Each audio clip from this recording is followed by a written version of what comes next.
destructor no vino a preguntar, tampoco a negociar. Temprano por la mañana del 24 de abril de 2025, el USS William P. Lawrence entró al estrecho de Taiwán como si tuviera una cita con la tensión. Nadie disparó, nadie habló, pero todos entendieron lo que estaba en juego. Oficialmente, era una patrulla de rutina, pero los que estaban a bordo sabían la verdad. Esto era una prueba. Cada milla náutica recorrida era un mensaje, cada segundo de silencio, una declaración. El cielo estaba despejado, el mar en calma, pero la atmósfera estaba cargada, densa como pólvora húmeda, y la calma era apenas una máscara. Abajo, sensores, arriba, satélites. A los lados, ecos silenciosos que podían ser escoltas o simples fantasmas. El destructor avanzaba recto, sin desvíos.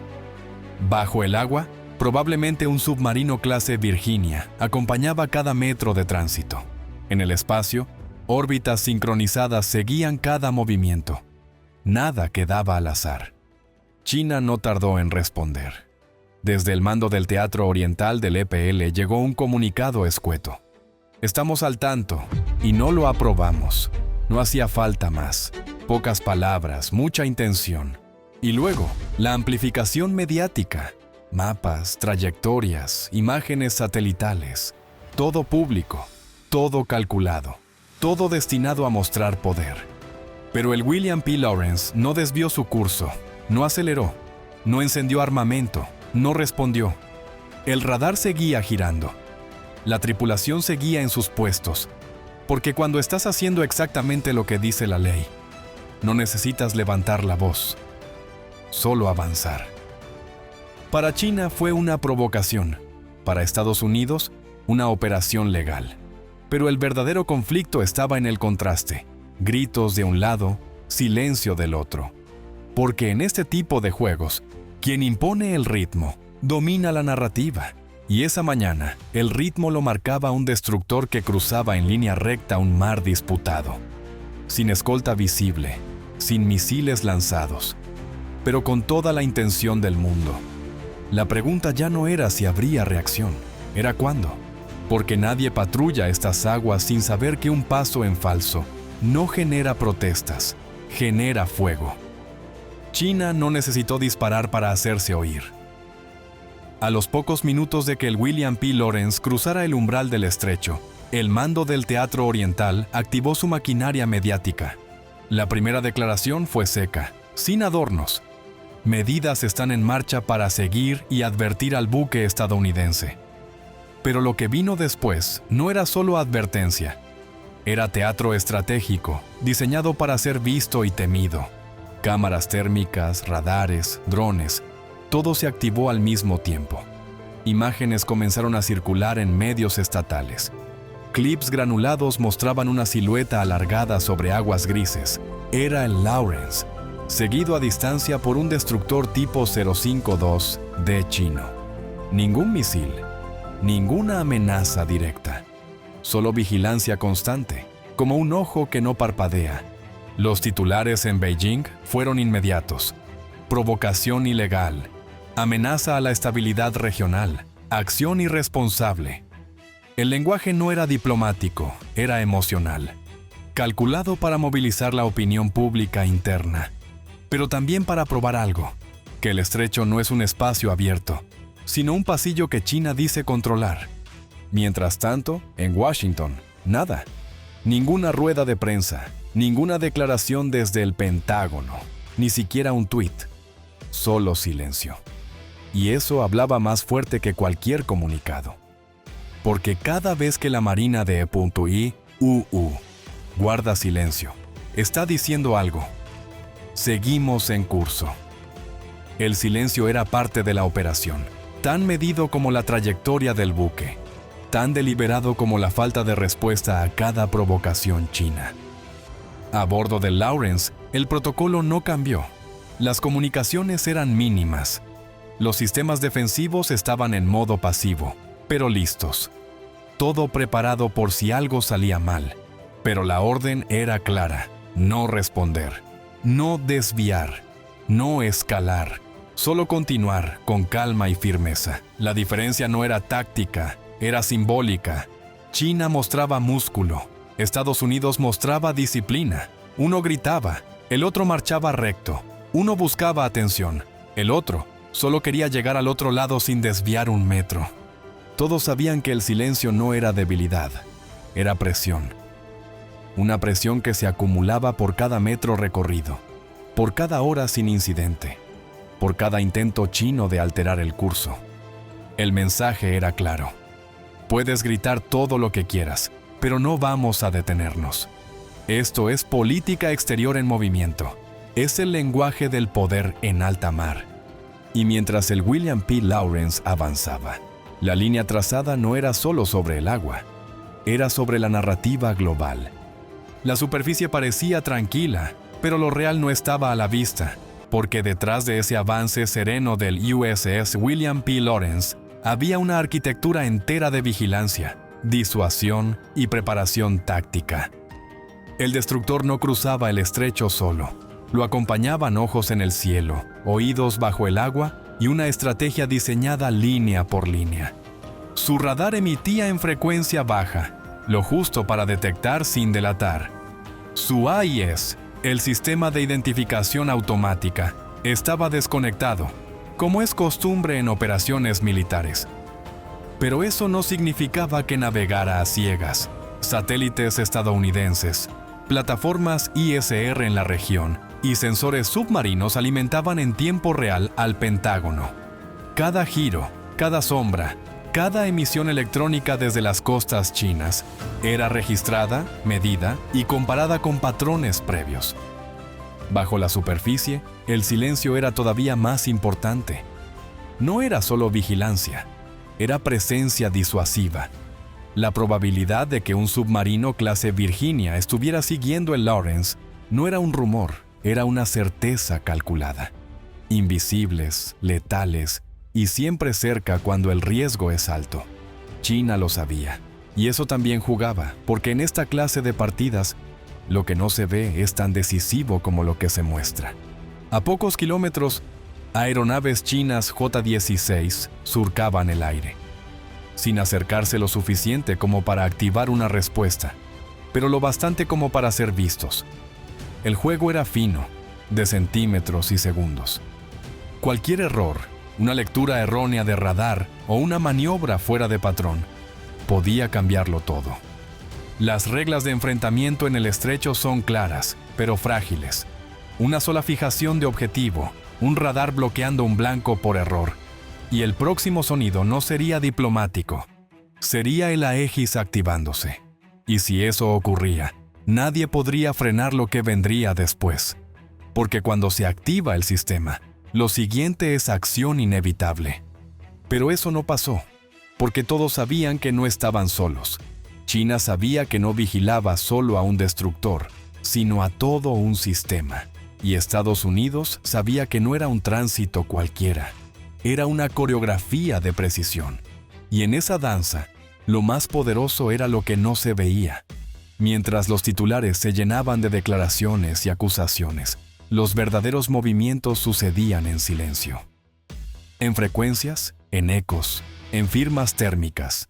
Una guerra no declarada que no se libra a gritos, sino en murmullos entre máquinas. Y aún así, todos escuchaban. Cuando el William P. Lawrence desapareció en la neblina del Pacífico, la historia no terminó. De hecho, apenas comenzaba.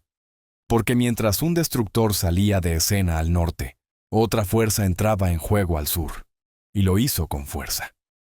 A pocos cientos de millas del estrecho, en la costa norte de Filipinas, comenzó el mayor ejercicio militar conjunto entre Estados Unidos y Filipinas en décadas. Balikatan 2025. Más de 14,000 tropas, cazas, destructores, lanzadores HIMARS y simulaciones de asalto anfibio. Un despliegue que no era coincidencia, era respuesta. La operación había sido planificada con meses de antelación, pero su ejecución arrancó justo horas después del cruce del Lawrence. La sincronía era imposible de ignorar. No era una provocación aislada, era una maniobra regional. El mensaje para Beijing estaba claro. No solo transitamos donde queremos, también entrenamos justo al lado. En playas filipinas los marines descargaban equipos de artillería. En los cielos, cazas F-35 patrullaban corredores aéreos cercanos a zonas disputadas. En el mar, buques de guerra maniobraban en formación. No era solo entrenamiento, era demostración de capacidad, de coordinación, de disposición. La paz, decían, se mantiene mostrando que estás listo para lo contrario. China, por supuesto, no lo dejó pasar. Medios oficiales denunciaron la militarización de la región y acusaron a Washington de alimentar tensiones. Pero detrás del lenguaje diplomático se percibía algo más: incomodidad. Porque por primera vez en mucho tiempo, del mar o del aire, venía de múltiples frentes, de aliados, de ejercicios coordinados. Para Filipinas, Balikatan era más que un ejercicio. Era una declaración. En medio de crecientes incursiones chinas en su zona económica exclusiva, el mensaje era directo: no estamos solos. Para Estados Unidos era una oportunidad, no solo para reforzar alianzas, sino para mostrar que el Indo-Pacífico no es un tablero controlado por un solo jugador. Y así, mientras un destructor navegaba en silencio, otra fuerza se desplegaba con ruido. La diplomacia seguía en curso, pero la disuasión, esa se estaba ensayando en tiempo real, en tierra firme, con fuego simulado y trayectorias que cruzaban el horizonte. El estrecho se mantuvo en calma. Pero más al sur, las armas hablaban otro idioma, el de la preparación. Las operaciones militares no solo se libran con misiles o destructores, se libran también en los significados, en cómo se nombra un acto, en quién define qué es normal y qué es provocación. Porque más allá del radar, esta fue también una batalla por el relato. Para Beijing, el paso del William P. Lawrence era una violación, una intrusión en lo que llaman sus aguas internas. El estrecho, dicen, no es un corredor internacional, sino un pasaje doméstico. Y cualquier tránsito sin permiso es una agresión. Pero el derecho internacional dice otra cosa, y Washington actúa como si ese marco fuera inamovible.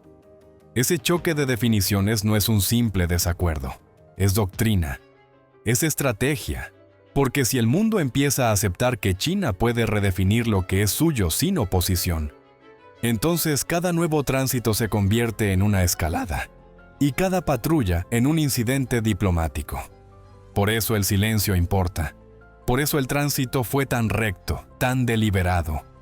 Porque no responder es parte del mensaje. Porque no acelerar, no girar, no modificar el rumbo, incluso ante escoltas chinas, es una afirmación. Esta ruta no necesita permiso. Y si lo necesita, entonces el orden marítimo global ha cambiado. Y nadie lo admitirá sin luchar. China intentó marcar el ritmo con comunicados, con imágenes, con dramatismo. Pero quien lleva el compás es quien no cambia el paso. Y en ese sentido, el Lawrence fue metronómico. No se desvió ni un metro. No reaccionó ni una vez. Avanzó como si ya supiera que todo estaría monitoreado, grabado y amplificado. Como si supiera que el objetivo no era solo llegar al otro lado, sino hacerlo sin ceder una sola narrativa. A la vez, desde el sur, los ejercicios Balikatan reforzaban el otro ángulo. No estamos solo transitando, estamos entrenando, estamos construyendo, estamos listos. Y ese mensaje no iba solo para China, iba también para quienes dudan, para quienes creen que el Indo-Pacífico ya tiene dueño. La verdadera disputa no era solo territorial, era semántica. ¿Qué significa libertad de navegación? ¿Qué significa soberanía? ¿Y quién tiene derecho a decirlo? En esa lucha, los mapas no cambian. Cambia el tono, cambia el ritmo, cambia quien marca la pauta. Y esta vez, no fue Beijing. Cuando el William P. Lawrence completó su tránsito por el estrecho de Taiwán, no hubo celebraciones, no hubo comunicados triunfalistas, solo una entrada silenciosa al Pacífico Occidental, Pero ese silencio no significaba que todo había terminado. Significaba que algo había comenzado. En Beijing, las reacciones no se hicieron esperar. Una segunda declaración del mando del Teatro Oriental fue más dura, más directa. Provocación grave, ilegal e irresponsable. La retórica era familiar, pero esta vez venía cargada de algo más: urgencia. Porque lo que había ocurrido no fue una excepción. Fue un precedente.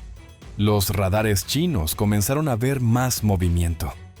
Fragatas que estaban en mantenimiento volvieron al mar. Patrullas aéreas se intensificaron. Incluso se reportaron interferencias en comunicaciones civiles, señales de sistemas de alerta temprana barriendo el estrecho.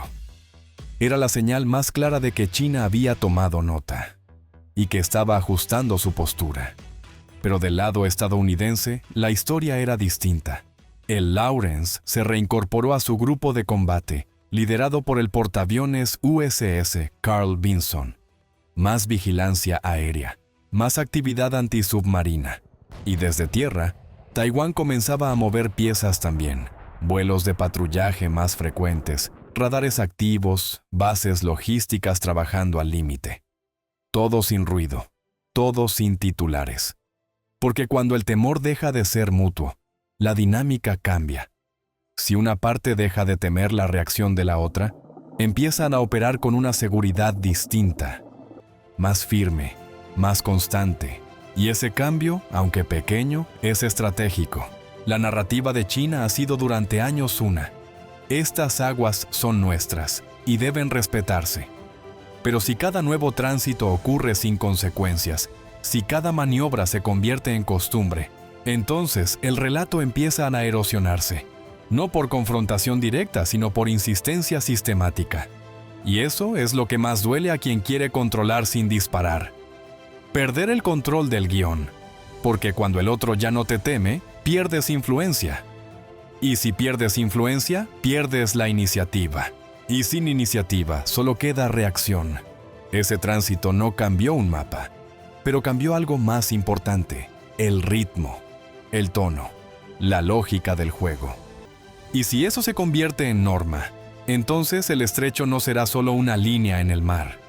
Será una línea trazada en acero, y todo el mundo la estará mirando. Déjanos tu respuesta en los comentarios y cuéntanos: ¿crees que esta tensión silenciosa puede evitar un conflicto o solo lo retrasa? Y si te gustan los análisis geopolíticos sin filtros y con contexto real, suscríbete al canal y activa la campana. Así no te perderás el próximo episodio, donde exploramos cómo la tecnología está redibujando las reglas del poder en el mar. Nos vemos en el siguiente tránsito.